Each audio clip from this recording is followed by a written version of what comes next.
नमस्कार, आप देख रहे हैं आज तक। आपके साथ मैं हूं सईद अंसारी। स्वागत है आपका। शाम के 5 बजने वाले हैं और यह समय है आपके पसंदीदा कार्यक्रम दंगल का। आज का दंगल इलाहाबाद उच्च न्यायालय के एक बड़े आदेश को लेकर है। इलाहाबाद हाईकोर्ट ने मथुरा में श्री कृष्ण जन्मभूमि स्थान परिसर में मौजूद शाही ईदगाह मस्जिद के अंदर एडवोकेट कमिश्नर से सर्वे कराने की मांग मान ली। ये सर्वे कब से होगा, कैसे होगा, कब तक रिपोर्ट सौंपी जाएगी, इसका पता हमें 18 दिसंबर को चलेगा। लेकिन इलाहाबाद हाईकोर्ट के इस आदेश के बाद हिंदू पक्ष के अंदर बहुत प्रसन्नता है। दरअसल हाईकोर्ट की जिस याचिका पर हाईकोर्ट ने ये आदेश दिया है उसे भगवान श्री कृष्ण विराजमान की ओर से हिंदू पक्ष ने दायर की थी।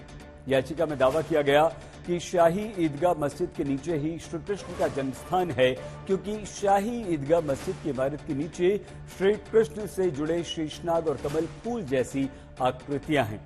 सुनवाई के दौरान हाईकोर्ट ने शाही ईदगाह मस्जिद इंतजामिया कमेटी और सुन्नी सेंट्रल वक्फ बोर्ड की उस मांग को अस्वीकार कर दिया, जिसमें मुस्लिम पक्ष ने दावा किया था कि प्लेसेस ऑफ वर्शिप एक्ट के अनुसार हिंदू पक्ष की याचिका रद्द या खारिज कर देनी चाहिए, क्योंकि इस कानून की दृष्टि से स्वतंत्रता के समय मौजूद धर्मस्थलों के स्वरूप में कोई परिवर्तन नहीं किया जा सकता। और ऐसा ही तर्क देते हुए AIMIM के अध्यक्ष असदुद्दीन ओवैसी ने कहा कि 1968 में समझौते के बावजूद जानबूझकर ऐसे मामले अदालतों में लाए जाते रहे हैं। वैसे मथुरा में श्री कृष्ण जन्मभूमि से जुड़े विभिन्न विवादों के कई स्थापित ऐतिहासिक पक्ष भी हैं, पहलू भी हैं, धार्मिक तथ्य और मान्यताएं भी हैं और कानूनी पक्ष और पहलू भी हैं। लेकिन आज जो न्यायालय ने आदेश दिया उसके बाद प्रश्न ये कि क्या मथुरा में शाही ईदगाह मस्जिद के अंदर धार्मिक आकृतियों के होने का दावा सही है? क्या शाही ईदगाह मस्जिद हिंदू मंदिर की नींव पर ही बनाई गई थी? और क्या श्री कृष्ण जन्मभूमि परिसर की 13.37 एकड़ भूमि को 2 हिस्सों में बांटने वाला 1968 का समझौता अनधिकृत तौर पर किया गया? ऐसे विभिन्न प्रश्नों के उत्तर आज के दंगल में हमें मिलने वाले हैं और इन्हीं विभिन्न प्रश्नों पर आज हम एक बड़े पैनल के साथ, मेहमानों के साथ इस पर चर्चा करेंगे। लेकिन उससे पहले हमारी ये विशेष रिपोर्ट।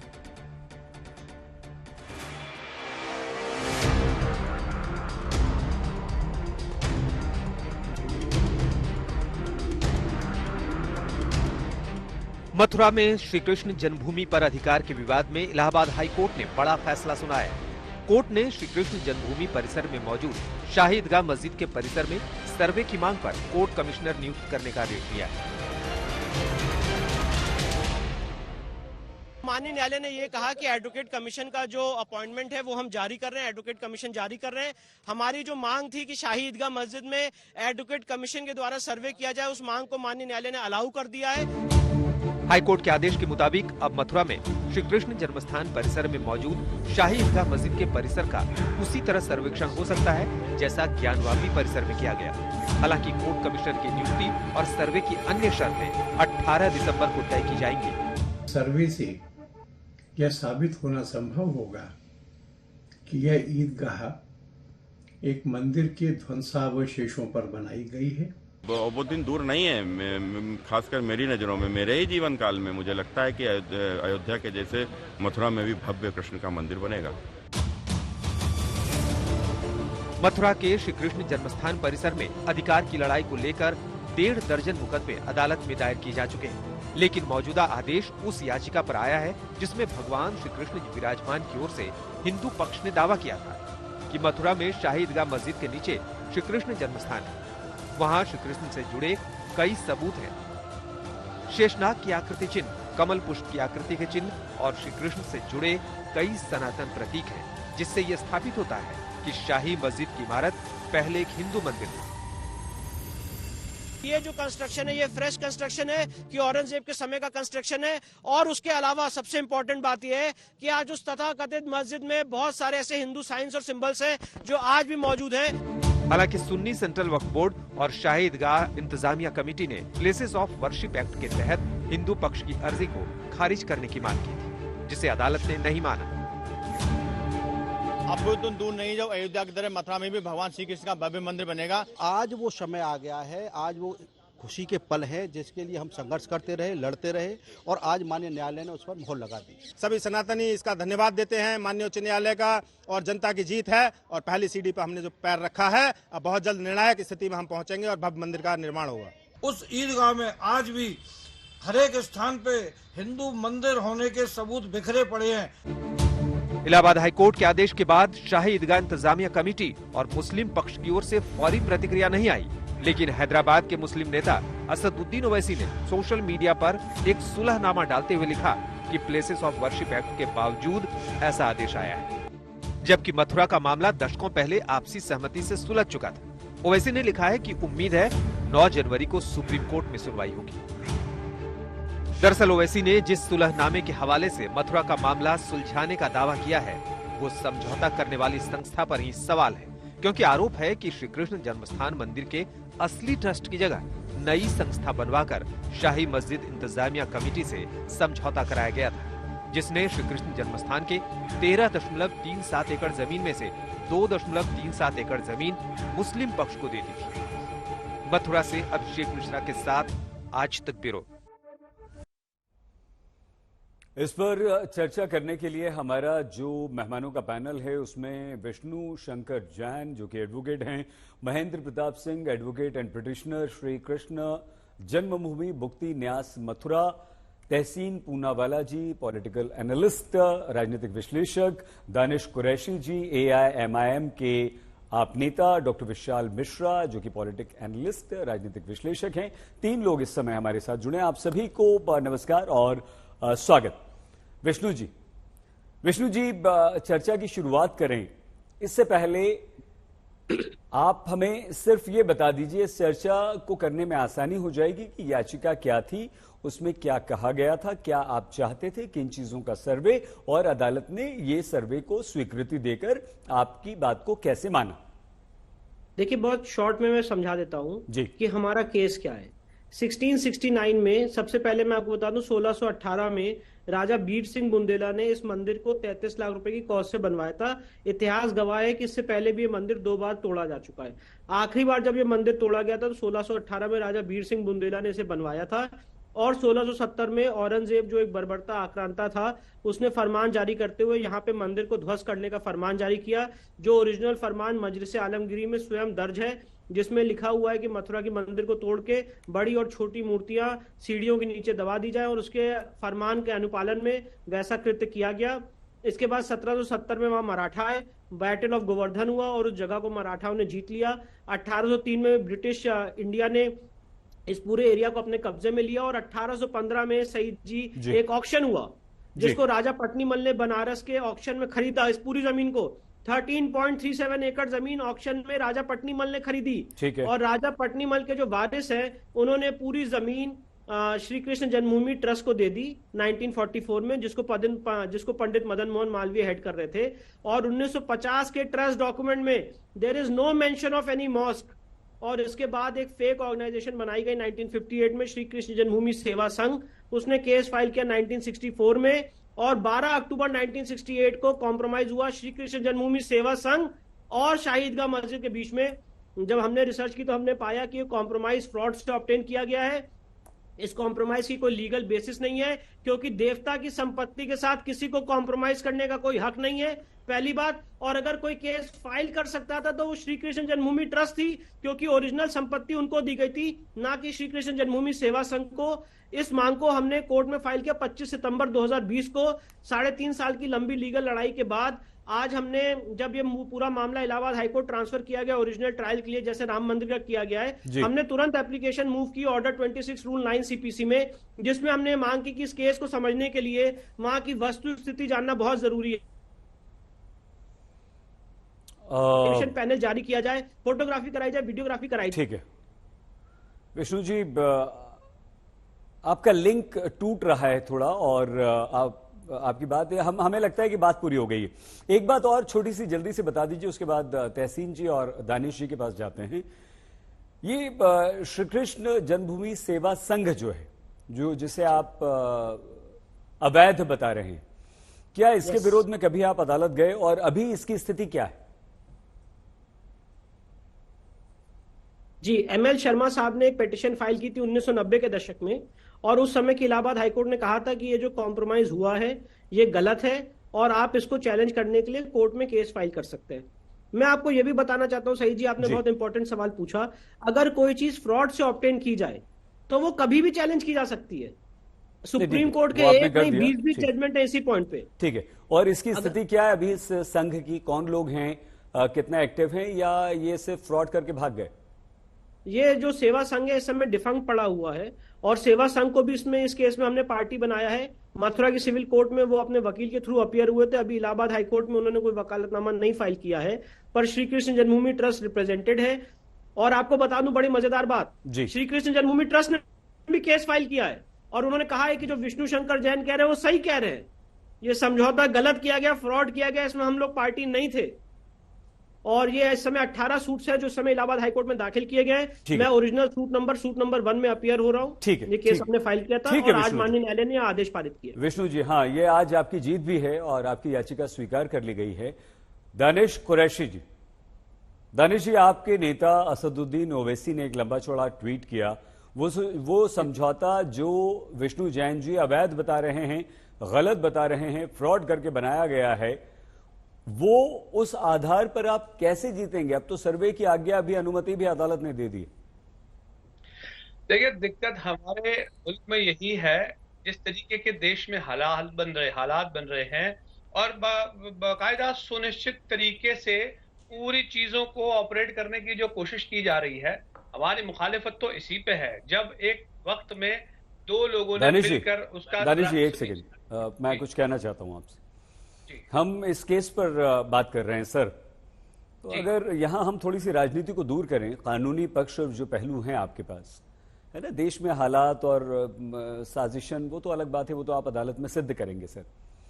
आप तो सिर्फ ये बताइए कि अगर ये जो सेवा संघ है, श्री कृष्ण जन्मभूमि सेवा संघ, जिससे ये एग्रीमेंट हुआ था, वो कहां है? क्या वो आज भी आपके साथ खड़ा हुआ है? वो ये कह रहा है कि एग्रीमेंट बिल्कुल सही है, हमने जमीन मस्जिद को दी थी, उसके बाद मस्जिद वहां पर बनी। देखिए, मैं आपको यही कह रहा हूं, सबसे पहले तो मैं जो हूं, मैं एक राजनीतिक पक्ष का व्यक्ति हूं, इसलिए मैं बात राजनीतिक इसीलिए करूंगा क्योंकि इसमें पूरे की पूरी जो चीजें हो रही हैं वो राजनीतिक हैं, इसीलिए मैंने आपको कहा। दूसरे नंबर की बात मैं जो आपको बता रहा हूं उसी पे आने की कोशिश है मेरी, कि दिक्कत यहाँ आके ये खड़ी है कि आपको इतने साल के बाद एक समझौता जो हो चुका था वो आपको इतने साल के बाद याद आया है। तो दिक्कत यही है कि हर बार आप एक नया समझौता लेकर के आएंगे तो इन समझौतों पे कभी कोई निराकरण तो आना नहीं है। बाबरी मस्जिद के मामले में जो कुछ हो गया, ये बाकी सारी मस्जिदों में क्या उसको वो किया जा सकेगा, इंप्लीमेंट किया जा सकेगा? बाबरी मस्जिद तो भारतीय जनता पार्टी और उसकी भगीनी संस्थाओं ने मिलकर गिरा दी। मुझे ये बता दीजिए कि अगर वो नहीं हटी होती तो क्या सुप्रीम कोर्ट का मामला इस तरीके से फैसला आ जाता जो था, या बाकी सारी चीजों में आ सकेगा जो इस तरीके से गति बनाई जा रही है? दिक्कत यही है कि जिन चीजों का निराकरण समाधान पूर्वक हो चुका है, दशकों पहले हो चुका है, 10 सेकेंड और जो चीजें दशकों पहले हो चुकी हैं और उसमें अभी तक कोई विवाद नहीं था, जानबूझकर विवाद क्रिएट करना, ये पूरी एक लॉबी काम कर रही है, उसमें आपके सामने है। श्री कृष्ण जन्मभूमि सेवा संघ, दानिश जी, क्या आपकी उन लोगों से बात हुई? क्या आपने उन्हें अपने पक्ष में कर अदालत में उतारने का प्रयास किया? क्या उनके कोई भी पदाधिकारियों में से कोई भी अधिकारी आपके संपर्क में है, आपके समर्थन में है कि ये समझौता सही है? देखिए, मैं तो ये जानता हूं कि जो कुछ भी फैसला था वो अदालत में था। क्या अदालत की, सुनिए, अदालत की उस प्रक्रिया को इतने साल के बाद, और ये इतना बड़ा जो चीजें कही जा रही हैं वो इतना बड़ा मामला है, छोटा मामला तो है नहीं। किसी के घर का जबरन कोई लिखा लेना, पढ़ा लेना, ये आम बात तो है नहीं। एक बड़े धार्मिक स्थान की जगह है और दूसरी तरफ भी एक बड़ा धार्मिक स्थान है। दो धार्मिक स्थान के लोगों के लिए अगर बातचीत हो रही है तो मुझे ये बताइए कि उस वक्त में जो लोग कार्यरत थे इस पूरी प्रेमाइसिस को लेकर के, उन लोगों ने क्या उसको चैलेंज किया था उस वक्त? तहसीन पूनावाला जी, तहसीन जी, हाँ विष्णु जी, एक एक रिएक्शन ले लें, उसके बाद आते हैं, आप जवाब दीजिएगा दानिश जी की बातों का। तहसीन जी, आप एक राजनीतिक विश्लेषक होने के नाते हमें समझाइए, अगर वो ट्रस्ट जिसने क्या कोई ऑलरेडी कोई ट्रस्ट है, कोई जमीन है, उस पर कोई धोखाधड़ी करके कोई दूसरा ट्रस्ट बन सकता है, क्या वो ट्रस्ट वो जमीन किसी और को बेच सकता है? और 1968 से पहले का अगर मामला है, विष्णु जी हमें करेक्ट कीजिएगा अगर हम गलत हों तो, अगर उससे पहले का ये मामला है, या तहसीन जी आपको आवाज नहीं आ रही आपको? सर तहसीन भाई आवाज आ रही है आपको? नहीं तहसीन हमें सुन नहीं पा रहे हैं। विष्णु जी चलिए यही प्रश्न हम आपसे पूछ लेते हैं। पहले तो आप हमें ये श्री कृष्ण जन्मभूमि सेवा संघ की आज की स्थिति से अवगत करवाइए, और क्या ये संभव है एक वकील होने के नाते, एक अच्छे वकील होने के नाते, प्रतिष्ठित वकील होने के नाते, विष्णु जी आपको लगता है कि ऑलरेडी एक संघ है, एक ट्रस्ट है, उस पर दूसरा कोई इस तरह का संघ आ सकता है, कोई लॉबी आ सकती है, वो कब्जा करके इतनी बड़ी जमीन दे सकती है और वो बात इतने दिनों तक दबी छुपी रह सकती है? मानते हैं आप? देखिए मैं आपको बताता हूं, जब एक इस तरह का समझौता किया जाता है, आप आज के परिप्रेक्ष्य मत देखिए, 12 अक्टूबर 1968 को समझौता किसने किया था सईद जी? जरा उसकी तह में जाइए, वो रिकॉर्ड्स में प्रोवाइड करूंगा आपको।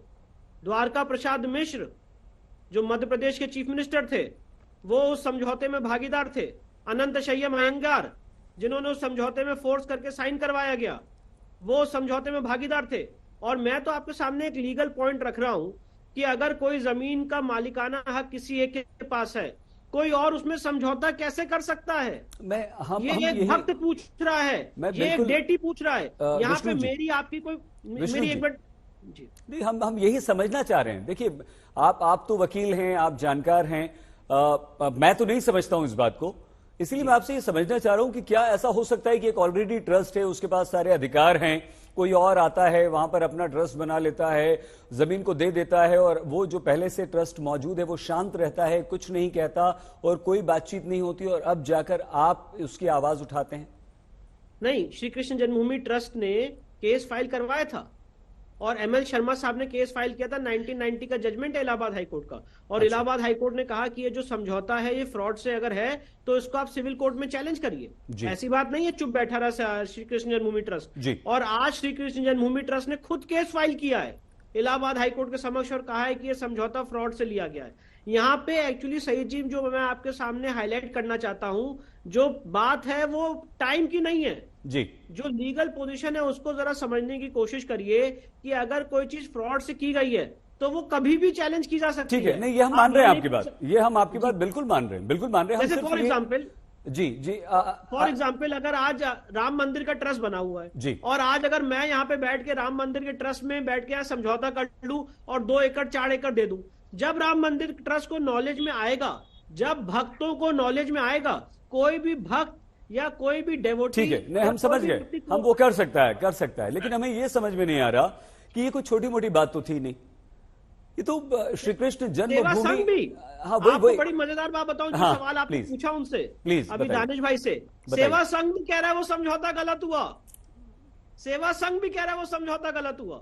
जी बिल्कुल ठीक है, वो हम यही समझना चाहते थे कि भाई ऐसा कैसे हो सकता है, कोई मामूली बात तो है नहीं, आपकी मेरी जमीन है नहीं या हमारा ट्रस्ट है नहीं कि हमने आगे कर लिया। अरे भाई इतनी बड़ी बात, श्री कृष्ण जन्मभूमि का मामला है और उस ट्रस्ट पे अगर एक मस्जिद बन जाती है, एक दूसरा ट्रस्ट आकर जमीन समझौता करके किसी मुस्लिम पक्ष को या किसी भी पक्ष को दे देता है, तो ये थोड़ा सा अजीब लगता है। हालांकि आपने बहुत अच्छी फर्स्ट टाइम ये समझौता चैलेंज हो रहा है कोर्ट्स ऑफ लॉ में, यही हमें समझ में नहीं आ रहा था, ये मैं समझ में नहीं आ रहा था कि इतने समय तक आखिर ये बात आई क्यों नहीं, अब क्यों आई। खैर 1973 की बात क्या हुआ था वो आप जल्दी से बता दीजिए, दूसरे मेहमान भी जुड़ गए हैं डॉक्टर विशाल वगैरह, उनसे बात करते हैं। 1973 के बाद जिस समझौते में जब 12 अक्टूबर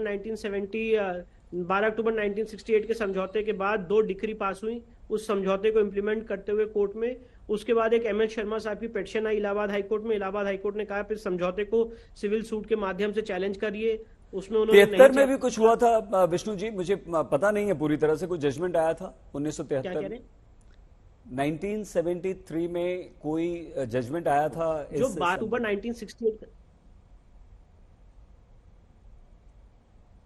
का समझौता है उसको जजमेंट का शेप देने की कोशिश की गई 1973 में। सिविल लॉ में किसने शेप देने की कोशिश की? मथुरा की सिविल कोर्ट ने, मथुरा की सिविल कोर्ट ने उसी समझौते को अपने आदेश का रूप दिया इन क्या कहा था 1973। सर उस आदेश में विष्णु जी? उन्होंने समझौते को मान लिया, जो दोनों पक्षों में समझौता हुआ था। ये अदालत ने मान लिया था कि ये समझौता सही है?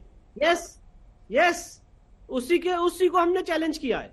अच्छा, ठीक। जो 1973 में डिक्री पास हुई समझौते को मानते हुए, उस डिक्री को आज हमने चैलेंज किया है। ये डिक्री गलत हुई, ठीक है। भक्तों से नहीं पूछा गया और देवता के इंटरेस्ट के खिलाफ काम किया। ठीक है। महेंद्र प्रताप सिंह जी भी आ गए हैं, जो कि वरिष्ठ वकील हैं हमारे साथ, पिटिशनर हैं श्री कृष्ण जन्मभूमि मुक्ति न्यास के। महेंद्र जी, आप इस निर्णय पर कोई अपना पक्ष रखना चाहेंगे हमें? क्योंकि विष्णु जी ने बहुत अच्छी तरह से बहुत सारी बातें यहां पर क्लियर कर दी। आप लोग थोड़ा सा लेट जुड़े हैं हमारे साथ, इसलिए हम कह रहे हैं। जी सिंह साहब, देखिए ये जी जैसा कि अभी आप डिस्कस कर रहे थे, ये 2.5 एकड़ में जो मस्जिद का एरिया है, लगभग 13.37 एकड़ प्रॉपर्टी है, और 2.5 एकड़ में ये मस्जिद बनी है, जो मस्जिद नहीं, असली गर्भगृह भगवान का यही है। तो हमारा मानना है कि ये 2.5 एकड़ का जो असली एरिया है, यही मंदिर है और ये हिंदुओं को मिलना चाहिए। और मैं आपको एक बड़ी महत्वपूर्ण बात बताऊं, मेरी आवाज सुन रहे हैं आप? हाँ, बहुत अच्छी तरह से, बिल्कुल। हम जी लाउड एंड क्लियर। जी। और मैं एक बड़ी महत्वपूर्ण बात बता दूंगा आपको कि 1862, 1863, 1864 और 65 में अलेक्जेंडर कंडिंगर में जब खुदाई कराई थी, तो यहाँ पर हिंदू विग्रह निकले थे, और हिंदू विग्रह जब निकले थे तो वहां रखवा दिए गए थे, इसकी खुदाई रुकवा दी थी इन्होंने। तो यहाँ पे बहुत स्पष्ट स्थिति है। और सबसे महत्वपूर्ण बात यह है कि जो इसे जो शाही ईदगाह कहते हैं, इसकी दीवारों पे हिंदू प्रतीक बने, कमल के फूल बने, आदि शेष बने, उनकी वीडियोग्राफी, फोटोग्राफी हमने कोर्ट में पेश की है। और जितनी प्रॉपर्टी का महेंद्र जी, आपका वीडियो हमें नहीं मिल पा रहा है, हम आपको देख नहीं पा रहे हैं। हम आगे आते हैं और सही हो रहा है। जैसे ठीक होता है, डॉक्टर विशाल मिश्रा भी हमारे साथ जुड़ चुके हैं। विशाल सर, आपके पास भी आए, लेकिन तहसीन जी से हमारी बात नहीं हो पा रही है। उनका डॉक्टर विशाल मिश्रा, डॉक्टर मिश्रा, ये आज बहुत सारी बातें अभी विष्णु जैन ने समझाई हैं। क्या आपको लगता है कि ऑलरेडी एक ट्रस्ट बना हुआ है बड़ा, और इतना गंभीर ये मामला है, श्री कृष्ण जन्मभूमि का वो ट्रस्ट है, और दूसरा ट्रस्ट आ जाता है, बन जाता है, वो जमीन किसी और को दे देता है, वहां मस्जिद बन जाती है, कैसे संभव हो सकता है? क्या आप मानते हैं कि ऐसा हुआ है और अभी तक सब शांत बैठे हुए हैं, इसमें कुछ गड़बड़ है? नहीं, देखिए सईद जी, मेरा तो इन सब बातों से पलटकर पहला सवाल है कि आखिर अगर हाई कोर्ट फैसला देता है कि एएसआई सर्वे करे या वो सर्वे कराया जाए, तो इसमें आपत्ति किसी को भी क्या हो सकती है? सत्य सामने आ जाएगा। इसमें किसी भी पक्ष को विरोध करने की क्या आवश्यकता है? निष्पक्ष लोग होंगे, योग्य लोग होंगे, सर्वे करेंगे और अंततः उससे नहीं सर, उसमें तो देखिए, उसमें डॉक्टर मिश्रा ऐसा है कि अगर आपत्ति है भी सर, नहीं आपत्ति है भी, तो आप और हम और कोई भी आपत्ति करता रहे, उससे क्या है? वो तो अदालत ने, न्यायालय का निर्णय है, सर्वे होना है, सर्वे होगा, वो तो होगा, और आपत्ति भी नहीं होनी चाहिए। आप भी ठीक कह रहे हैं सर, आपत्ति भी नहीं होनी चाहिए। हम थोड़ा सा समझना चाह रहे हैं सर, आप विद्वान हैं तो सही जी विद्वान, हाँ, मैं आपको नहीं, जैसे अभी विष्णु जैन ने बहुत अच्छी तरह से कई सारी बातें समझाई सर, बहुत आसान शब्दों में। हम सिर्फ मैं आपको हिस्टोरिकल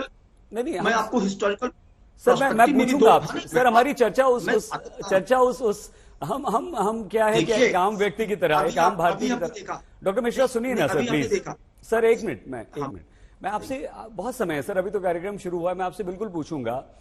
बिल्कुल, आपकी हर बात महत्वपूर्ण है सर, हम उसे बहुत ध्यान से सुनते हैं और उसका फायदा मिलता है देशवासियों को। लेकिन हम ये जानना चाह रहे हैं, श्री कृष्ण जन्मभूमि ट्रस्ट, इतना बड़ा मामला श्री कृष्ण की जन्मभूमि से जुड़ा हुआ है, वहां पर आकर कोई और व्यक्ति ट्रस्ट बना लेता है, कोई संस्था ट्रस्ट बना लेती है और वो जमीन किसी और को दे देती है और किसी को पता नहीं चलता। क्या ये संभव है? और ये ऐसा कैसे हो पाया? अगर ऐसा हुआ सर, तो आप इस पर आपकी टिप्पणी चाहते हैं? नहीं सही जी, हो सकता है। देखिए, कहीं ना कहीं कुछ ना कुछ गड़बड़ है, तभी तो मामला न्यायालय में आया है, तो और न्यायालय ने संज्ञान में लिया है। ऐसा तो है नहीं कि न्यायालय ने रिजेक्ट कर दिया है, न्यायालय ने एक्सेप्ट किया है। तो कहने का मतलब यह है कि याचिका को, तो कहने का मतलब है कि कहीं ना कहीं इसका मतलब कुछ तो हुआ है। जैसा कि अभी आप श्रीमान विष्णु जी बता रहे थे कि वो बाकायदा 1968 का वो समझौता था, वो किस तरीके से जो है मतलब गलत तथ्यों पर कर लिया गया था, उसके खिलाफ शूट हुआ। तो न्यायालय ने बताया कि जो है ठीक है, आप जो है सिविल कोर्ट में जाइए। लेकिन और फिर बाद में वो गलत तरीके से चीजों को एक सेप दिया गया, मतलब गलत तथ्यों के आधार पे, क्योंकि तथ्य जो सामने रखे जाएंगे, अब उन तथ्यों में कहीं ना कहीं कोई ना कोई गलती थी, तभी तो आज वो चीजें दोबारा सामने आई हैं। जी सर, बिल्कुल ठीक। तो उसी आधार पर मैं आपसे कह रहा हूं कि जब एएसआई होगी तो उसमें कार्बन डेटिंग होती है, स्टेटोग्राफी होती है, आर्कियोलॉजिकल प्रोस्पेक्टिव होता है, अंडर वाटर आर्कियोलॉजी होती है, वो डेंड्रोक्रोनोलॉजी होती है, तमाम सारी चीजें निकल कर आएंगी। और ऐतिहासिक तथ्य हम कैसे भूल जाएं? हम बिल्कुल सहमत हैं आपसे। भूल जाएं कि जो मथुरा के कलेक्टर थे एफएस ग्रॉस, उनकी जो आपसे बिल्कुल पुस्तक है, डॉक्टर मिश्रा, उनकी जो पुस्तक है Mathura Vrindavan the historical land, Mishra मैं आ रहा हूँ, ये थोड़ा सा सर हम कानूनी पक्ष समझ लें, जान लें, उसके बाद अपन उस पे आते हैं ऐतिहासिक पक्ष पे। उस पे आप ही बता पाएंगे, आप विद्वान हैं। दानिश जी, हम आपके पास आए उससे पहले हम आपको ये बता दें कि महेंद्र प्रताप सिंह जी ये 1973 में जो निर्णय अदालत ने दिया था, वो निर्णय क्या था और उसके बाद आपने उसे कैसे चुनौती दी? जी देखिए, मैं आपको बता दूं इस बात को कि इसमें सबसे पहले जो महत्वपूर्ण बात ये हुई है कि इसमें एक 67वें केस डाला गया और 1968 में 1 साल के अंदर ही उसे कंप्रोमाइज करा लिया गया। आवाज आ रही है आपको मेरी? बहुत अच्छी तरह सुन रहे हैं सर। हाँ, 1968 में 1 साल के अंदर कोई ट्रायल नहीं हुआ और एक बड़े षड्यंत्र के तहत 1968 में उसको कंप्रोमाइज करा लिया गया और 73 में उसकी डिक्री करा के रख दिया गया। और जब मैं अभी आप डिस्कस कर रहे थे कि ये प्रॉपर्टी श्री कृष्ण जन्मभूमि ट्रस्ट की है, खसरा नंबर 825 और खेवट नंबर 255 की 13.37 एकड़ जमीन है टोटल। ये इसमें से 2.5 एकड़ जमीन तत्कालीन डीपी मिश्रा थे, ए अंगर थे, गंगा गजाधर सोमानी थे, जो उस कमेटी में थे, जो मेंबर ऑफ पार्लियामेंट भी थे। इन लोगों ने षड्यंत्र करके इस कमेटी को प्रेस राज करके श्री कृष्ण जन्मभूमि सेवा संघ बनवा दिया और उसे कंप्रोमाइज करा दिया। भाई एक ही प्रॉपर्टी को बी कैसे कंप्रोमाइज कर सकता है? तो हमने 1968 के कंप्रोमाइज को और 1973 की डिक्री को कोर्ट में सबसे पहले मैंने चैलेंज किया था 23 दिसंबर 2020 को। 1973 में ये जो बात आप बता रहे हैं, यही बात अदालत में गई थी और 1973 में न्यायालय का निर्णय क्या था सिंह साहब? न्यायालय का निर्णय यह था कि दोनों की, क्योंकि कंस्पायरेसी के तहत, एक षड्यंत्र के तहत कंप्रोमाइज हुआ था, न्यायालय के सामने फैक्ट्स लाई नहीं गई तो न्यायालय ने इसको स्वीकार कर लिया। तो न्यायालय ने स्वीकार कर लिया, इन लोगों ने उसमें 34 लोग थे। हम समझ नहीं पा रहे हैं न्यायालय ने क्या स्वीकार किया था? न्यायालय ने उस कंप्रोमाइज को स्वीकार कर लिया कि ठीक है भाई, न्यायालय दोनों पक्ष लेकर के आ रहे, न्यायालय ने स्वीकार कर लिया, क्योंकि जो एक्चुअल फैक्ट्स थे उनके सामने तो लाए नहीं गए। तो उस ना उनको ये बताया गया कि ये प्रॉपर्टी ट्रस्ट के नाम है, उनको बताया कि ये संघ के नाम है। अब संघ को तो केयर टेकर की तरह से दिनचर्या के कामों के लिए नियुक्त किया गया था, तो उनको अधिकार ही नहीं था कंप्रोमाइज करने का। तो हमने उसी कंप्रोमाइज को चैलेंज किया कोर्ट में और कोर्ट ने सेम डे स्वीकार किया। हाँ, ठीक है सिंह साहब, ये श्री कृष्ण जन्मभूमि सेवा संघ की आज की स्थिति क्या है? कौन लोग इसमें शामिल हैं और क्या इस संघ के विरोध में भी आपने कोई याचिका अदालत में डाली है? इनके खिलाफ भी कोई केस किया है आप? बिल्कुल। जब हमने अपना केस दाखिल किया 23 दिसंबर 2020 को, पहला केस है जो रजिस्टर्ड हुआ मेरा, तो हमने श्री कृष्ण जन्मभूमि ट्रस्ट को भी पार्टी बनाया और हमने श्री कृष्ण जन्मभूमि सेवा संघ को भी पार्टी बनाया और शाही ईदगाह को बनाया और हम सुन्नी वक्फ बोर्ड को पार्टी बनाया। हमने कहा कि ये लोग गलत तरीके से आए इसमें, जो सुन्नी वक्फ बोर्ड है। नहीं, ये सेवा संघ की बात कर रहे हैं हम, श्री कृष्ण जन्मभूमि। नहीं, मैं बता रहा हूं, मैं हाँ सेवा संघ की हमने कहा कि वो तो आपके विरोध में है, सुन्नी वक्फ बोर्ड और दूसरे लोग ईदगाह वाले तो आपके विरोध में है, वो तो रहेंगे। जी, हाँ संघ ही बता रहा हूं मैं जी। तो श्री सेवा संघ को भी हमने पार्टी बनाया कि भाई इन्होंने प्रॉपर रूप से अपने दायित्वों का निर्वहन नहीं किया ट्रस्ट ने, और इनको इस प्रॉपर्टी को देखना चाहिए। ये देवत्व की प्रॉपर्टी है और देवत्व की सुप्रीम कोर्ट ने अभी होल्ड किया है कि भाई देवत्व की प्रॉपर्टी को ना आप गिरवी कर सकते हो, ना मॉर्गेज रहन कर सकते हो, ना किसी के साथ एग्रीमेंट कर सकते हो, कि ये परपेचुअल माइनर माना गया। ठीक है सर। और सिंह साहब, ये सेवा संघ में अभी कौन लोग हैं? नहीं, सेवा संघ में अब नया तरीके से उन्होंने कॉन्स्टिट्यूट किया सेवा संघ को अभी एट प्रेजेंट तो ठीक लोग हैं, कोई दिक्कत नहीं है, लेकिन उस टाइम के कुछ लोग हैं, हम ये जानना चाहते हैं, नाम बताइए ना उनके। नहीं, सेवा संघ में अभी एट प्रेजेंट में जो कमेटी है, जो संघ के, जिसमें कई लोग हैं, जैसे मैं बताऊं अभी काम कर रहे हैं, जैसे ट्रस्ट अलग है और संघ अलग है। तो ट्रस्ट मदर बॉडी, आप समझिए। मैं समझ रहा हूं, इतना समझ लिया सर मैंने। मैं तो सेवा संघ को समझना चाहता हूं। ट्रस्ट में तो ठीक है, बहुत लोग हैं, विष्णु जैन जी भी हैं, आप भी हैं, सब लोग लड़ रहे हैं उसके लिए, वो तो है। ये श्री कृष्ण जन्मभूमि सेवा संघ, इसमें फिलहाल कौन लोग हैं जिनके कारण ये सारा विवाद खड़ा हुआ है? नहीं, अब इनके कारण विवाद कोई बात नहीं, वो पुराने लोगों के, पुराने जो उसके पदाधिकारी थे उनके कारण हुआ। उनके कारण आज हुआ। कौन लोग हैं सर, और क्या आज वो आपके समर्थन में हैं? तो वो अदालत में जाकर क्यों नहीं कहते कि हाँ साहब, हमारे जो पहले के पदाधिकारी थे उन्होंने ये गलती की है, या उन्होंने साजिश की है, या उन्होंने भ्रष्टाचार किया है और इस कारण ये सब विवाद हुआ है? कौन लोग हैं, नाम बताइए। मैं बता रहा हूं, वो लोग जो उस तत्कालीन कमेटी भी बता रहा हूं, वर्तमान कमेटी भी बता रहा हूं मैं आपको। तत्कालीन कमेटी के नाम मैंने अभी आपको बताए थे, सर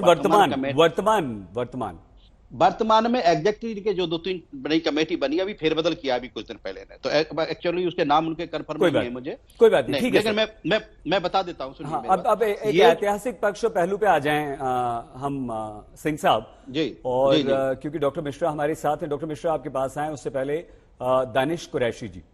दानिश जी, क्या बुराई, अगर कोई कभी भी कोई आपत्ति व्यक्त करता है और ये कहता है कि सर्वे करवा लीजिए, अगर किसी को कोई शक है कि वहां पर मंदिर था या कुछ ऐसी कलाकृतियां हैं जो प्रमाण हो सकती हैं मंदिर होने की, तो साच को आज क्या, दूध का दूध पानी का पानी क्यों नहीं हो जाने दिया जाता? देखिए, मुझे लगता है कि जो पैनलिस्ट जो हैं, ठीक है, जो संघ की बात कर रहे थे, मैं आपको बताऊं, जितनी आसानी से वो बात कह रहे हैं कि उन्होंने ये प्रमाण मान लिए, वो प्रमाण मान लिए, अदालत होती है और चीजें जो ग्राउंड पर जो ग्रेविटी रखती हैं, उनके तथ्यों के बिना क्या आप ऐसा समझते हैं कि कोई भी ओरली जाकर कुछ भी कह देगा कि ये हमारा है? For sake of argument Ansari साहब, मैं आपसे पूछता हूं, आपका जो आज तक का जो स्टूडियो है, इसके ऊपर मैं कोई कुछ भी फ्रॉड डॉक्यूमेंट खड़ा करके मैं उसके अंदर पेनिट्रेशन कर दूंगा। पेनिट्रेशन करने के बाद आपका स्टूडियो उसके बगल में जाकर मैं पोजीशन भी ले लूंगा, उसके बावजूद भी आप 30, 40 और 50 साल तक उस पर कुछ प्रोसेस नहीं करेंगे। कुरैशी जी, यही तो हम समझ, देखिए इतनी देर से ये जो पूरी पॉलिटिक्स जो हो रही है, दरअसल मुझे लगता है कि कहीं ना कहीं जो चीजें सेटल डाउन हो चुकी हैं, जिसमें कहीं कोई विवाद नहीं था, उसमें दानिश साहब, हमें यहाँ पर रोकना पड़ेगा। विश्व हिंदू परिषद के कार्यकारी अध्यक्ष आलोक कुमार जी कुछ कह रहे हैं। विश्वास करता हूं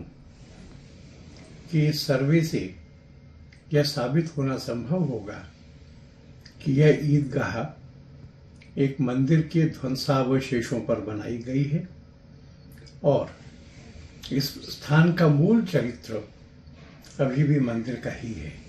हम सुप्रीम कोर्ट के निर्णय का स्वागत करते हैं, हाई कोर्ट के निर्णय का स्वागत करते हैं। इलाहाबाद हाईकोर्ट के निर्णय का विश्व हिंदू परिषद के कार्यकारी अध्यक्ष आलोक कुमार जी ने स्वागत किया है। दानिश जी, अपनी बात पूरी कीजिए प्लीज।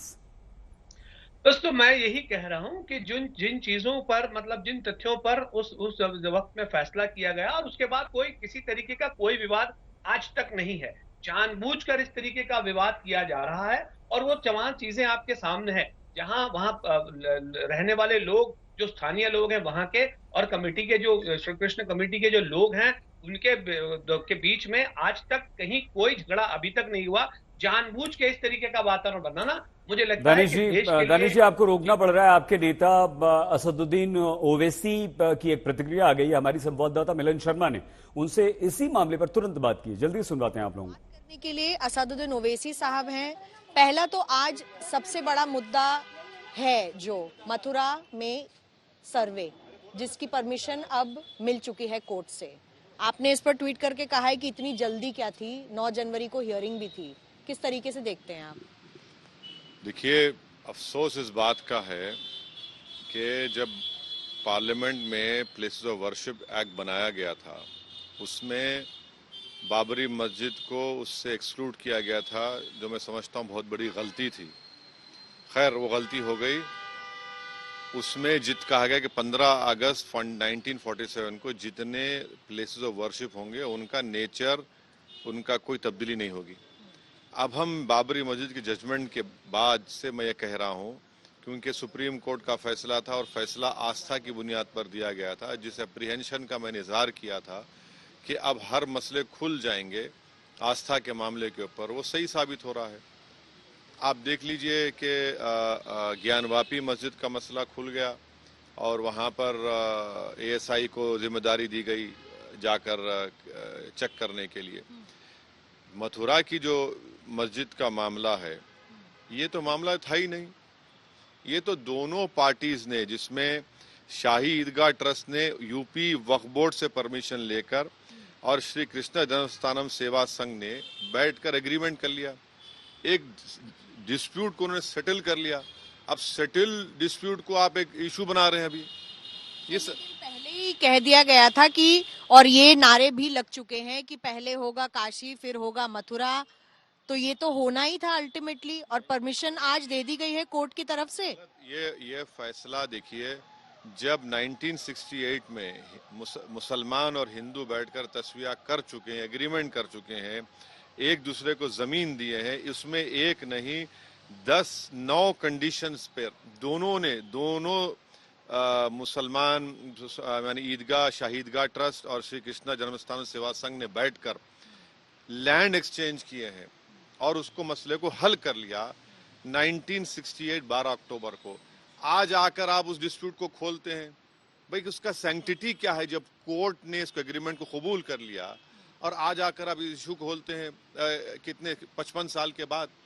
अब अफसोस की बात है, ये इसी मसले में ट्रायल कोर्ट में केस चल रहा था। हाई कोर्ट के कोई पार्टी गई जो उससे ताल्लुक नहीं था, खैर गए, तो हाई कोर्ट ने कहा कि अब हम इसको सुनेंगे। मेरा तो नुकसान हो गया, हाई कोर्ट ट्रायल कोर्ट बन रहा है, सुप्रीम कोर्ट गए, सुप्रीम कोर्ट ने कहा 9 जनवरी को हम सुनवाई करेंगे। ऐसा क्या आसमान गिरने वाला था कि आपने ये ऑर्डर दे दिया कि कोर्ट कमिश्नर अपॉइंट करेंगे, तो ये तो अफसोसनाक बात है, ये तो होना ही नहीं चाहिए था। अब आगे फिर आप क्या करेंगे इसको लेकर, क्योंकि अब तो ये कोर्ट की परमिशन हो गई है, अब इसमें सर्वे तो होके रहेगा। नहीं, सर्वे देखिए 91 का जो एक्ट है उसको तो आपने जलाया नहीं ना अभी, प्लेसेस ऑफ वर्शिप, उसको तो जलाया नहीं आपने, अभी तो राख नहीं हुआ है, वो राख का ढेर नहीं हुआ है, अभी भी कानून है। तो फिर उसका सैंक्टिटी क्या है?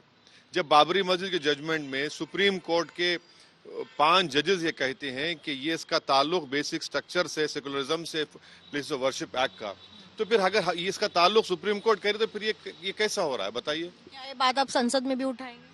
नहीं, संसद में उठाने का ये तो कोर्ट ऑफ लॉ में है ना। जब सुप्रीम कोर्ट ने कह दिया बाबरी मस्जिद के केस में कि 9 प्लेसेस ऑफ वर्शिप एक्ट हमारे संविधान के बेसिक स्ट्रक्चर का हिस्सा है और we can not turn the clock back, अब ये सब हो रहा है तो फिर ये क्यों हो रहा है? फिर भाई 68 में जब एक मसला हल हो गया, आप उसको दोबारा खोल रहे हैं।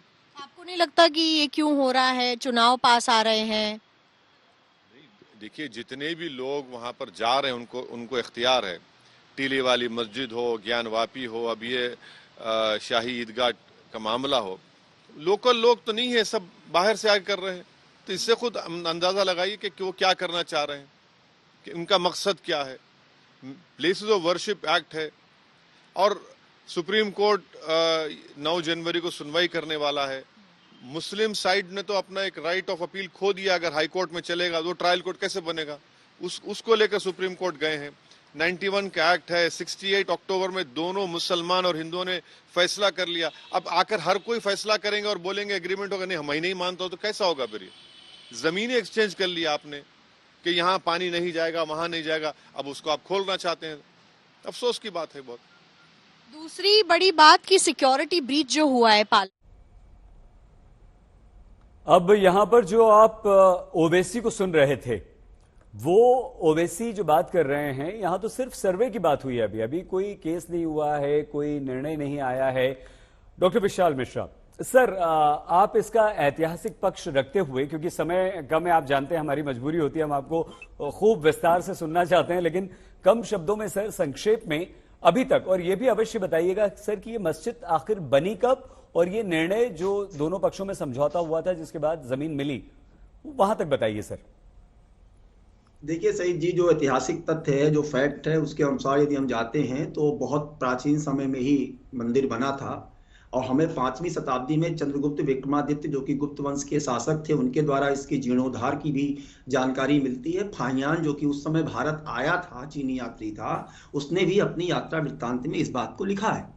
मैं आपको यहां तक बताना चाहता हूं कि इस पर पहला कि इस जो अल उतबी इतिहासकार महमूद गजनवी के साथ आया था, उसने अपनी जो किताब लिखी थी तारीख-ए-यामिनी, उसमें भी वो जिक्र करता है, इस मंदिर का जिक्र करता है। वो उसमें यहां तक हमें चर्चा मिलती है कि जो है बहुत सारा सोना था।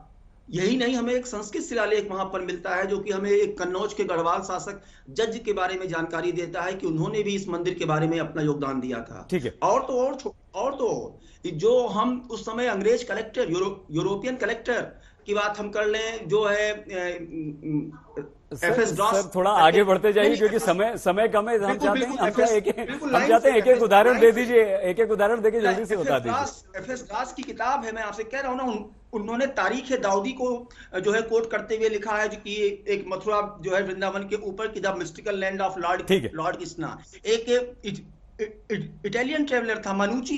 ये उदाहरण होगा। हम चाह रहे हैं कि आगे बढ़ते आज की स्थिति तक आप आ जाएं जल्दी से। और अगर देखा जाए तो वो जो किताब है हमें इसका जिक्र मिलता है मासीर आलमगीरी में, जो औरंगजेब के समय में जो है लिखी गई थी कि किस प्रकार से उस समय वो मथुरा काशी के मंदिरों को गिराने की बात कही गई थी। डॉक्टर मिश्रा, इसका मतलब है कि जो ऐतिहासिक तथ्य है उससे डॉक्टर मिश्रा सर एक सेकंड।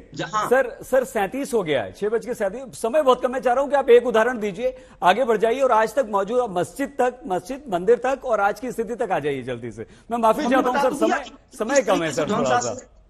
तो मैंने कह तो दिया कि किस तरीके से है, सबके रेफरेंस है और किस तरीके से उसको जो है मासीर आलमगीरी में तोड़वाने का भी हमें जो है जानकारी मिलती है। ये मस्जिद कब बनी? तो कहने का मतलब ये है कि एएसआई की मतलब सर्वे हो जाने दीजिए, सत्य सामने आ जाएगा।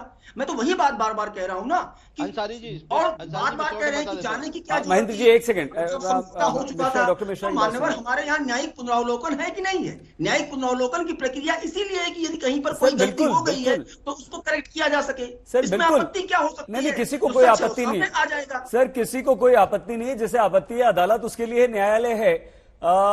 बताइए महेंद्र प्रताप सिंह जी, आप कुछ कहना चाह रहे हैं? मैं वैसे 2 मिनट 1 सेकंड में इसको पूरा कर देता हूं। देखिए 1017 में आक्रमण हुआ महमूद गजनवी का, तारीख यामिनी में उत्तर में वर्णन किया। फिर 1150 में इसका निर्माण दोबारा हुआ, राजा बजयपाल सिंह ने इसका निर्माण कराया। 1351 में कुतुबुद्दीन ऐबक ने इसका विध्वंस कराया। फिर 14 लोकल ब्रजवासियों ने इसका निर्माण कराया। 1488 में सिकंदर लोदी ने इसका विध्वंस किया। 1488 के बाद में 1618 में राजा वीर सिंह बुंदेला ने इसका निर्माण कराया। फिर 1670 में औरंगजेब ने इसका विध्वंस किया और 1670 में विध्वंस के बाद में औरंगजेब यहाँ से मूर्तियों को आगरा ले गया, जामा मस्जिद की सीढ़ियों में मूर्तियों को लगा दिया। और जब जो मेन मंदिर था, जो मेन मंदिर है उसकी गुम्बद जो है वो चेंज करके मंदिर को मस्जिद का रूप दे दिया, जिसकी दीवारों पर आज भी शंख चक्र पद्म सब बने हैं। सर कब हुआ महेंद्र? 1670 में। तो ये जो मस्जिद अभी है 1670 की मस्जिद, जनवरी 1670 जनवरी 1670 जी 1670। एक मिनट 1670 के बाद 4 अप्रैल 1770 को यहाँ बैटल ऑफ गोवर्धन हुआ, मराठों का आधिपत्य हुआ। मराठों का यहाँ आधिपत्य होने के बाद में ये पोतराकुंड आदि का निर्माण कराया माजी सिंधिया के नेतृत्व में। दौलतराव सिंधिया ने इस जगह को जीता था। इसके बाद में ये आती है बात, सबसे महत्वपूर्ण बात मैं आपको बता दूं अंसारी, याद रखिए 1815 में मराठों ने इस जमीन को 13.37 एकड़ को नजूल की लैंड घोषित किया था, सरकारी जमीन घोषित किया था। और 1803 में हम खत्म करना हमें, ये मस्जिद कब बनी? यही हम लोगों की मजबूरी होती है समय की, अब यही समझना चाह रहे थे पूरा। फिलहाल दंगल में आज के लिए बस इतना ही। सभी मेहमानों का बहुत धन्यवाद। आप प्लीज अपना बहुत ख्याल रखिएगा। देखते रहिए आज तक।